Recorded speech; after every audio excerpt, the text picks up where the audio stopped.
Hello everybody, my name is Kara, and today I am here with my most disappointing and least favorite books of 2018. So the individual books are not in any particular order, but I do kind of have three groupings here. Also, by the way, in the spirit of my most recent book chat video about books that are really important to us and how we don't always want to hear people trash them, I'm going to list all of the books I talk about in the description bar with timestamps. So if you want to hear me talk shit about books, but you don't necessarily want to hear me trash your favorite, you can just skip that one. So the first category is kind of those books that I still enjoyed, they were still good, but I went into them thinking they were going to be amazing for whatever reason.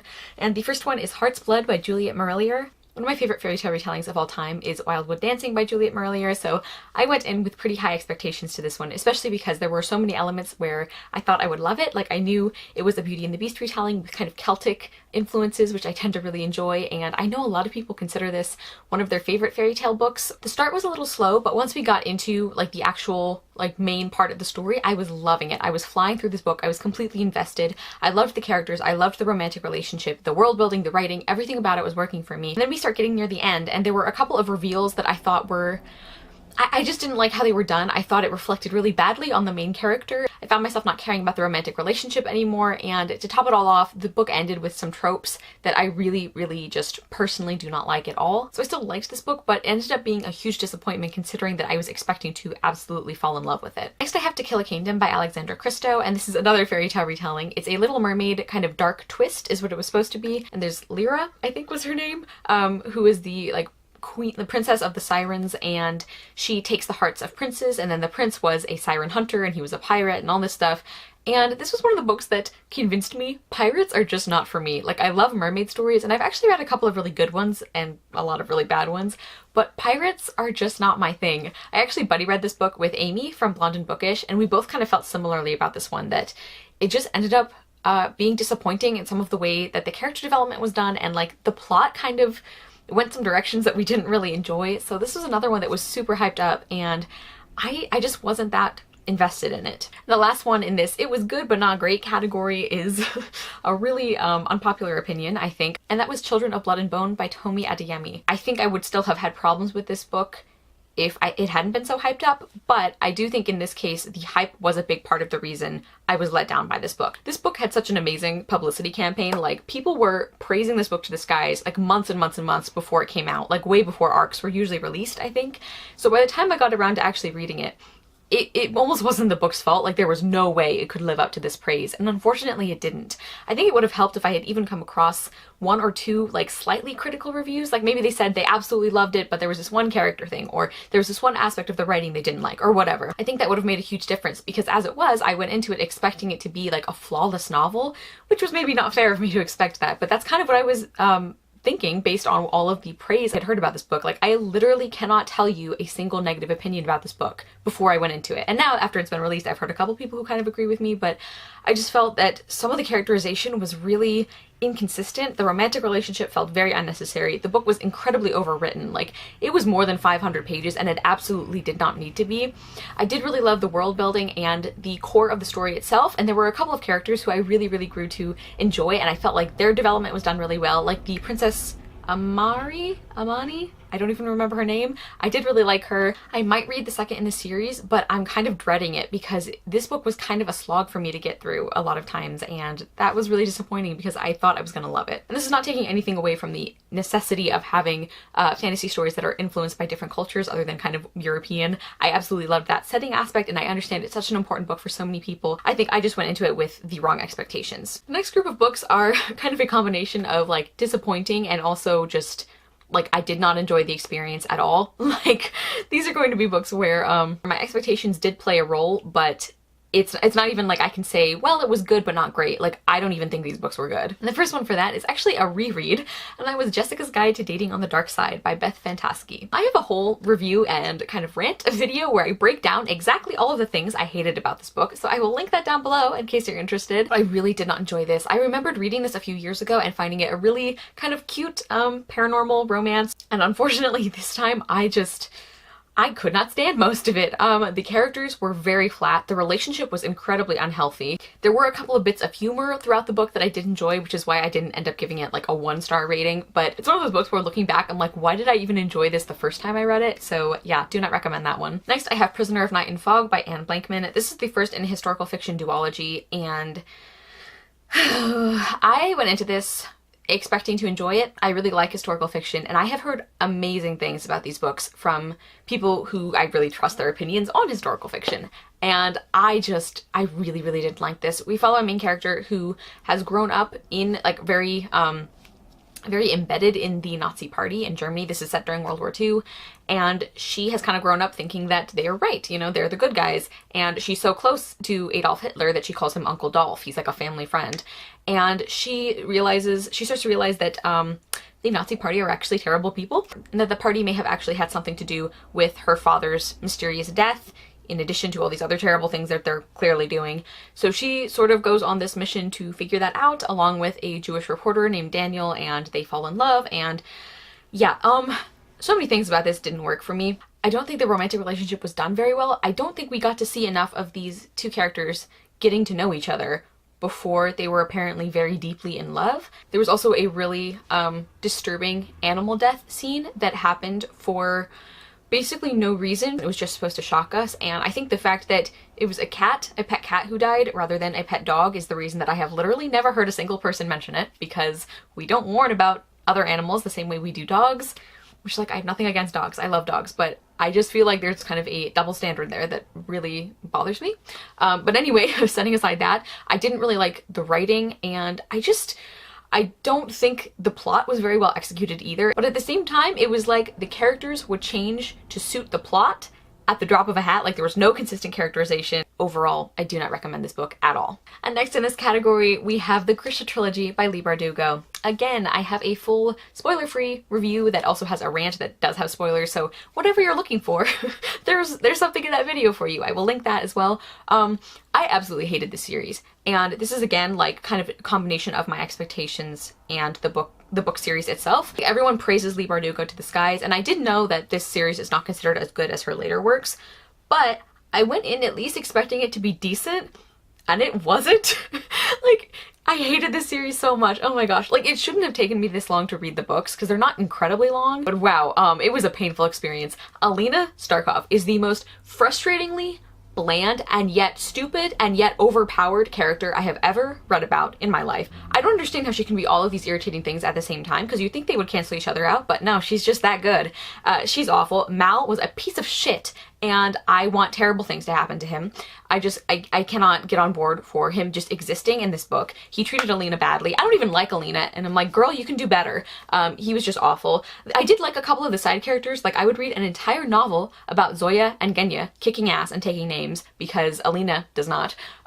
She was so passive, and the plot just happened to her, and the plot itself was so repetitive and formulaic. And I understand this book was published like a few years ago, but I have read way older fantasy books that were so much more creative than this series. It was like a fetch quest, but like not even an interesting fetch quest. And Nikolai was good, but like, again, he was one of the only things. I thought the writing was really bad. I thought the setting was just lazy. Like, people talk about how great the Russian setting is, and I didn't feel it. I didn't feel it at all. Also, now, I don't speak Russian at all, but even as someone who doesn't speak Russian, like, every time I had to read the name Alina Starkov instead of Starkova, I would like want to throw my book at a wall, because that's such an easy thing to get right. Like, you just Google it. Just Google it. And she would like pick and choose random words that sounded cool enough to her that were like Russian, but that meant completely different things. Like, apparently the word Grisha is actually a name. It's kind of a diminutive form of the name Grigori, I think. So basically it's the Greg trilogy.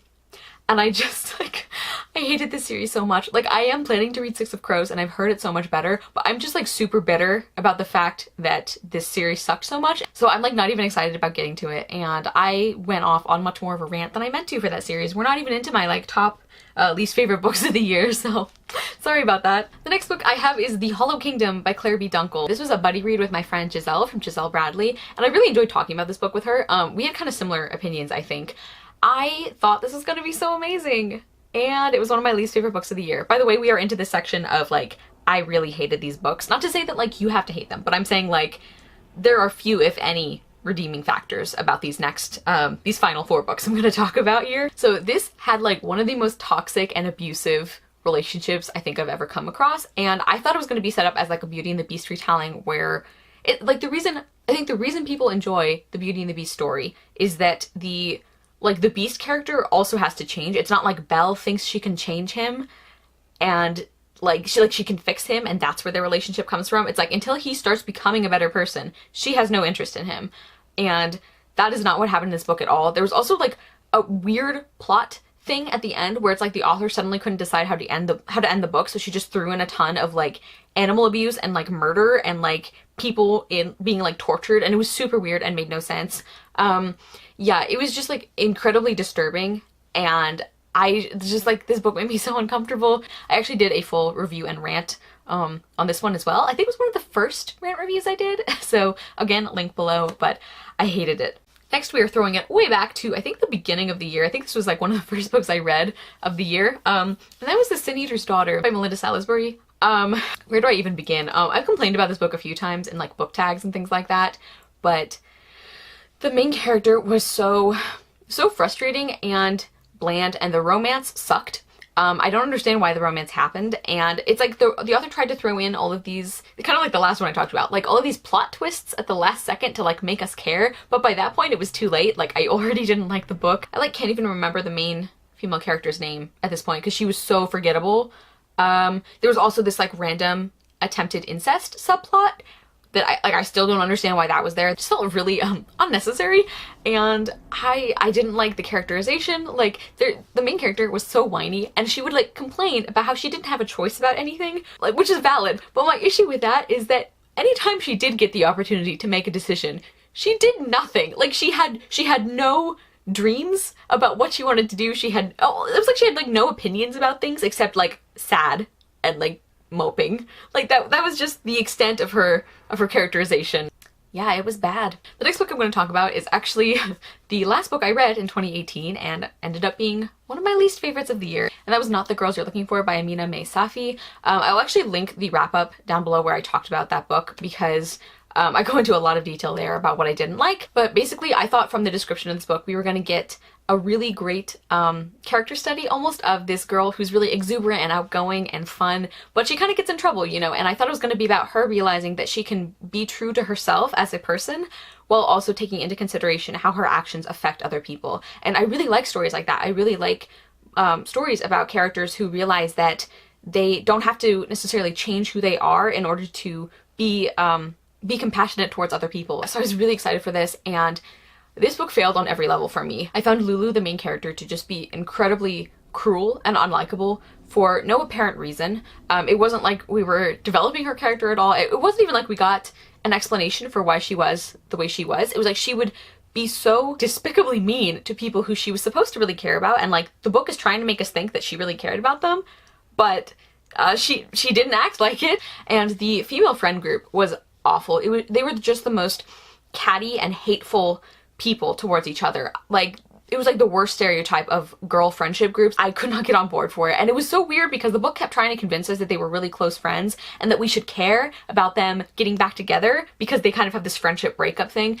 And I just couldn't. I was like, you guys hate each other. You clearly hate spending time in the same room with each other. You don't respect each other. You don't even like each other on like a superficial level. It just didn't work. The romance was awful, incredibly underdeveloped, with a really cringe-inducing sex scene. And then one of the really big issues I had with this book was actually in the last few pages, and this is sort of a good example of why I sometimes find it hard to DNF books, because I think things like this are really important to talk about when I'm reviewing a book, because sometimes there can be something in the last few pages that like puts you over the edge and that you feel like you need to talk about, and that's what happened for this one. And that was that there was this whole subplot about this boy who sexually harassed and assaulted Lulu, so trigger warning for that, but it was handled so badly, I think, in the book, because Lulu decides that she's going to get back at him for doing this, which is totally fine, and then basically we see that in the last few pages she backed off. Not because she felt unsafe reporting or anything like that. Like, I'm not here to judge people who don't report. I mentioned that in my wrap-up. I want to make it very clear that I'm not trying to police how people go about reporting this or responding to this. But in Lulu's case, it was clear that she didn't feel unsafe or uncomfortable doing what she did. She was gonna go through with it. And then she decided not to, because the asshole in question was assaulting girls who were not her, or who were not her immediate friend group. And she sees, like, evidence that basically this is going to keep happening. He's going to keep doing this to other girls. And she's fine with it, because at least he's not bugging her anymore. And I cannot get on board for that. That was just one of the things about this book that was irredeemable for me. I also want to mention that I read several Own Voices reviews from reviewers who were talking about the Muslim representation in this novel, and although I can't speak to that personally, according to those reviews, it seems like this book was not a very good or accurate representation of Islam. So if you're entering this book hoping for that representation, I would just read various reviews before you do that. But I did not like this book at all, and I was hoping to enjoy it. I really, really wanted to enjoy it, but I did not at all. And finally, last but not least, we're gonna end with The Surface Breaks by Louise O'Neill. Yeah, remember this one? This was the group book for Retellathon, which I had a ton of fun co-hosting.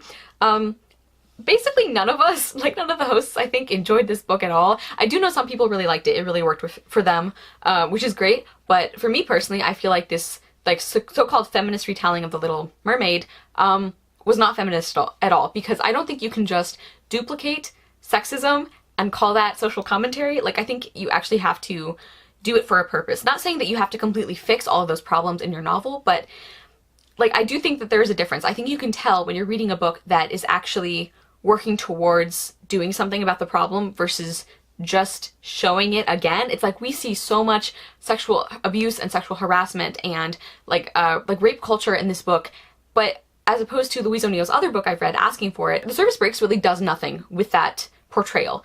It's like, it's just there. And on top of all of that, there's no character growth. There's, the world building is like incredibly vague. The plot was really repetitive, and the relationship between the Little Mermaid character, Gaia, and the prince, who I can't even remember his name. I couldn't remember in the wrap-up where he talked about this book either.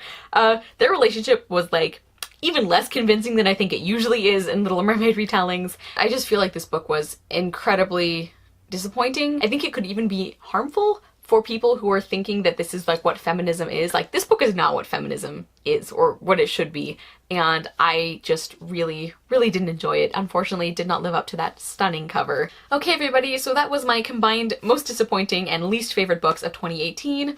Let me know if you agree with any of these, or let me know what one of your least favorite books of 2018 was. And now I'm gonna go cheer myself up by filming my most surprising books of 2018. Thank you guys so much for watching. I will see you soon with another video, and I hope you love the next book you read. Bye!